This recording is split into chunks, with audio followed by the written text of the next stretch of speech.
പശ്ചിമ ബംഗാൾ നിയമസഭാ തെരഞ്ഞെടുപ്പിലെ കടുത്ത പരാജയത്തിന് പിന്നാലെ തൃണമൂൽ കോൺഗ്രസിനെ പിടിച്ചുകുലുക്കി പാർലമെന്റിലും വൻ ജനപ്രതിനിധി കലാപം ഉണ്ടായിരിക്കുകയാണ്. മമതാ ബാനർജിയുടെ ഏറ്റവും അടുത്ത വിശ്വസ്തനും പാർട്ടിയുടെ മുതിർന്ന പാർലമെന്ററിയനുമായ സുവേന്ദു ശേഖർ റായ് രാജ്യസഭാ MP പദവിയും തൃണമൂൽ കോൺഗ്രസിന്റെ പ്രാഥമിക അംഗത്വവും രാജിവച്ചിരിക്കുകയാണ്. ഇത് അക്ഷരാർത്ഥത്തിൽ ഡൽഹിയിൽ നിൽക്കുന്ന മമതയ്ക്ക് ഒരു ഞെട്ടിക്കുന്ന ഒരു വാർത്ത തന്നെയാണ്. പ്രതിപക്ഷ സഖ്യത്തിന്റെ നിർണായക യോഗത്തിൽ പങ്കെടുക്കാനായി തൃണമൂൽ അധ്യക്ഷ മമതാ ബാനർജിയും അഭിഷേക് ബാനർജിയും ഡൽഹിയിൽ തുടരുന്നതിനിടയിലാണ് തിങ്കളാഴ്ച രാവിലെ പാർലമെന്റിലെത്തി അദ്ദേഹം രാജി സമർപ്പിച്ചത്. പശ്ചിമ ബംഗാളിൽ ഭരണം നഷ്ടപ്പെട്ടതിന് പിന്നാലെ പാർട്ടിയിൽ രൂപപ്പെട്ട ആഭ്യന്തര കലഹങ്ങളും കൂട്ടരാജികളുമാണ് ഇപ്പോൾ പാർലമെന്റിലേക്കും വ്യാപിച്ചിരിക്കുന്നത്. കഴിഞ്ഞ കുറച്ച് ദിവസങ്ങളായി പാർട്ടിയുടെ ആഭ്യന്തര പ്രവർത്തനങ്ങളിലും അഴിമതി വിഷയങ്ങളിലും സുവേന്ദു ശേഖർ റായ് പരസ്യമായി അതൃപ്തി പ്രകടിപ്പിച്ചിരുന്നു. പാർട്ടിക്കുള്ളിൽ ജനാധിപത്യപരമായ ചർച്ചകൾക്കോ അഭിപ്രായ സ്വാതന്ത്ര്യത്തിനോ യാതൊരു വേദിയുമില്ലെന്നും നേതൃത്വത്തിന്റെ ഏകപക്ഷീയമായ തീരുമാനങ്ങളാണ് നിലവിലെ പ്രധാന തകർച്ചയ്ക്ക് കാരണമെന്നും അദ്ദേഹം കഴിഞ്ഞ ദിവസം കുറ്റപ്പെടുത്തിയിരുന്നു. ബംഗാൾ നിയമസഭയിലെ 80 തൃണമൂൽ MLA-മാരിൽ 58 പേരും കഴിഞ്ഞ ആഴ്ച പാർട്ടി വിട്ട് പുതിയ ഗ്രൂപ്പായി മാറിയതിന് പിന്നാലെയാണ് പാർലമെന്റിലും തൃണമൂലിന് ആദ്യ പ്രഹരമേൽക്കുന്നത്.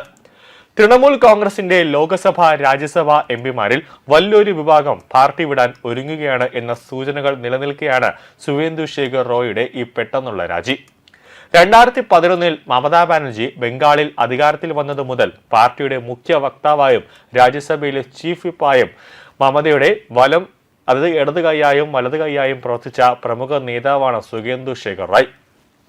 തൃണമൂലിൽ മറ്റു മുതിർന്ന നേതാക്കളൊക്കെ ഉണ്ടായിരുന്നുവെങ്കിലും മമതയ്ക്ക് കണ്ണടച്ച് വിശ്വസിക്കാൻ പറ്റുന്ന ഒരു പ്രമുഖ നേതാവായിരുന്നു സുവേന്ദു ശേഖർ റായ്. രാജിക്ക് പിന്നാലെ അദ്ദേഹം മറ്റൊരു പാർട്ടിയിൽ ചേരുമോ അതോ സജീവ രാഷ്ട്രീയം ഉപേക്ഷിക്കുമോ എന്ന കാര്യത്തിൽ വ്യക്തത വന്നിട്ടില്ല. വരും ദിവസങ്ങളിൽ കൂടുതൽ തൃണമൂൽ MP-മാർ രാജിവെച്ചേക്കുമെന്നാണ് രാഷ്ട്രീയ കേന്ദ്രങ്ങളിൽ നിന്നുള്ള സൂചന. ഇന്ത്യ സഖ്യത്തിന്റെ പ്രത്യേക യോഗത്തിൽ പങ്കെടുക്കാനായി തൃണമൂൽ കോൺഗ്രസ് അധ്യക്ഷ മമതാ ബാനർജി ഡൽഹിയിലാണ് ഇപ്പോൾ നിൽക്കുന്നത്.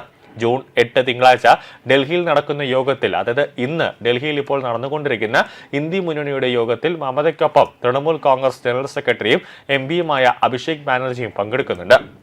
മെയ് മാസത്തിൽ നടന്ന നിയമസഭാ തെരഞ്ഞെടുപ്പുകളിലെ കനത്ത തിരിച്ചടിക്കും ബംഗാളിൽ തൃണമൂലിന്റെ 15 വർഷത്തെ ഭരണത്തിന് അന്ത്യം കുറിച്ച BJP-യുടെ വിജയത്തിനും ശേഷം മമതാ ബാനർജി നടത്തുന്ന ആദ്യ ഡൽഹി യാത്രയാണിത്.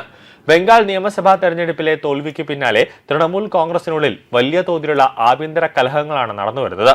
തൃണമൂൽ നേതാക്കൾക്കെതിരെ നടക്കുന്ന രാഷ്ട്രീയ ആക്രമണങ്ങളിൽ പ്രതിഷേധിച്ച് മമതാ ബാനർജി ഭരണഘടനയുടെ പകർപ്പുമായി തെരുവിൽ അനിശ്ചിതകാല ധർണ നടത്തിവരികയായിരുന്നു.